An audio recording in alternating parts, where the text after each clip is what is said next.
Hello there, very good afternoon. You're joining Lunchtime News here on Mtv Sports. In your headlines for this afternoon, doctors on strike at several hospitals in Gaul. 2 people killed in an accident in Imulgoda, Gampaha. Syrian crisis discussed at length at the UN General Assembly.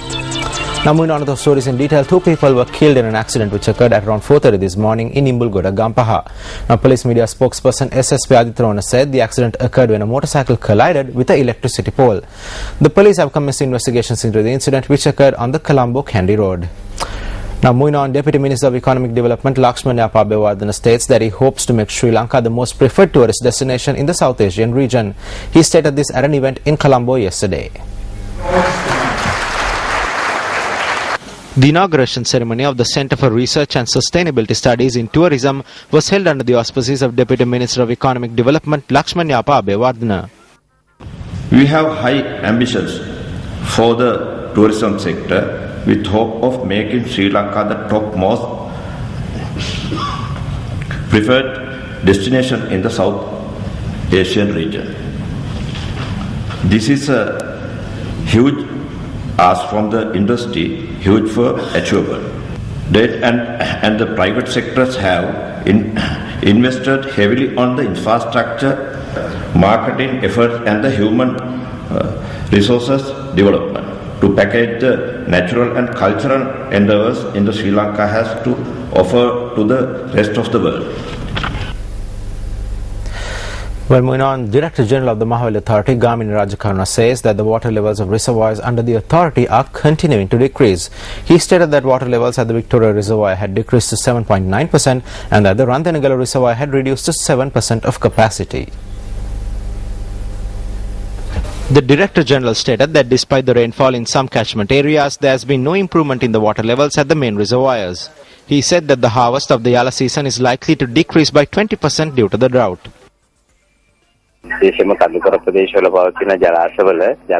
There hasn't been a big difference in the water levels of the reservoirs under authority, especially in the mountainous areas. The rain we received in the past few days was not enough. The Kothmale Reservoir is at 32% of capacity, Victoria Reservoir is at 7.9% and Rantanegala Reservoir at 7% of capacity. Therefore, we hope that the northeastern monsoon will bring some much needed rain to these areas. The water we have now is only being used for household needs and drinking.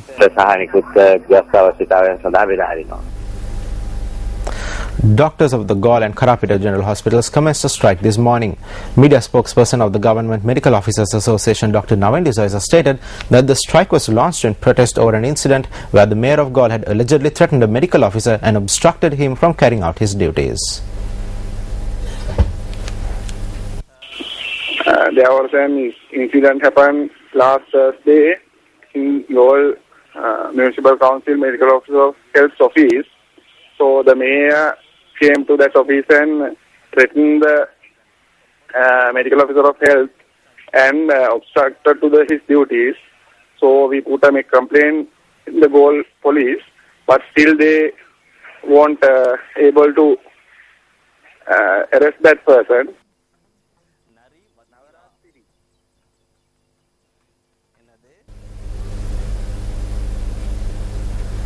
The new commander of the Navy, Vice Admiral Janath Kolambage, assumed duties today. Navy media spokesperson Commander Kosala Barnakulia said that the new Navy commander assumed duties at 9 a.m. today at the Navy headquarters.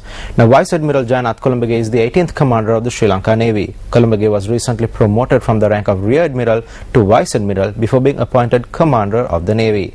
Still in your local news, the Katunayake International Airport has launched a program to provide free blood tests and treatment for malaria patients. Director of Anti-Malaria Campaign Specialist Dr. Sarat Randenia said that the medical staff of the Katunayake Airport have been trained to carry out these tests. The service will be provided to travellers from countries where malaria is rampant and for travellers hoping to travel to such countries. Moving on, new Chief Minister of the North Central Province SM Ranjit assumed duties today. Our correspondent stated that SM Ranjit assumed duties at the Chief Minister's office located in the North Central Provincial Secretariat.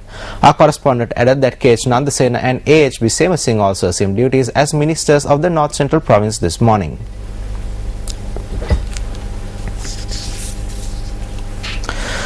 The protest marches by students and lecturers demanding resolutions to the problems in the higher education sector continued for its 4th day today. The walk, which started on the 24th from Peradeniya and Gaul, will conclude in Colombo tomorrow. The lecturers' march resumed from Kalutara this morning. Upon arriving at the sacred boat in Kalathura, religious observances were performed. Meanwhile, many artists joined the University Lecturers' Protest March, which is also on its 4th day. The Lecturers' Protest March is scheduled to conclude today's leg in Moratuwa.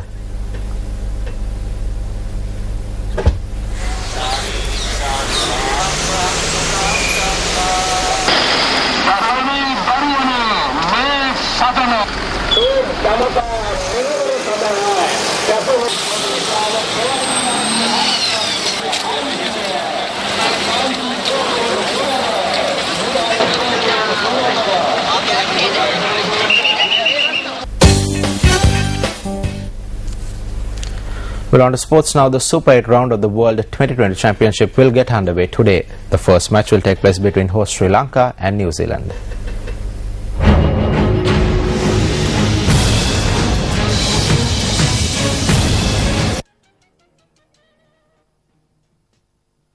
The group stages were played out under 4 groups of A, B, C and D. 2 teams from each group went through to the Super 8 round. Accordingly, the Super 8 rounds will be played out under 2 groups. Group 1 consists of host Sri Lanka, New Zealand, England and West Indies. Group 2 consists of Pakistan, South Africa, Australia and India.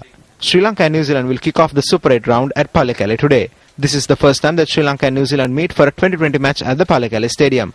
9 2020 matches have taken place between the two sides so far, with New Zealand winning 5 and Sri Lanka winning 4.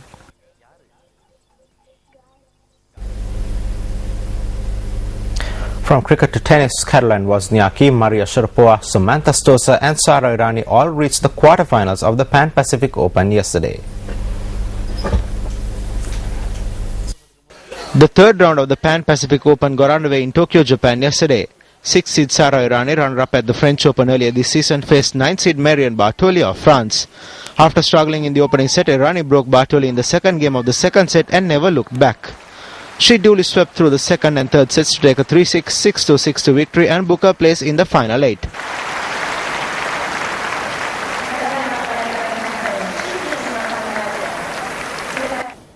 The next match took place between 8th seed Samantha Stosur of Australia and 12th seed Dominika Cibulkova. Stosur gave a clinical performance and took the match 6 for 7-5 in just under an hour.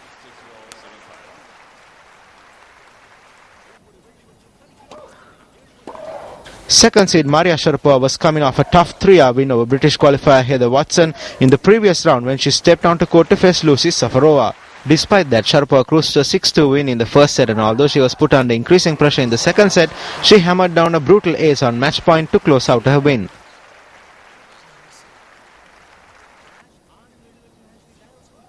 Former world number 1 Caroline Wozniacki survived an early scare to beat Li Na. The Dane lost the opening set 6-4 but fought back impressively to win 4-6, 6-3, 6-4.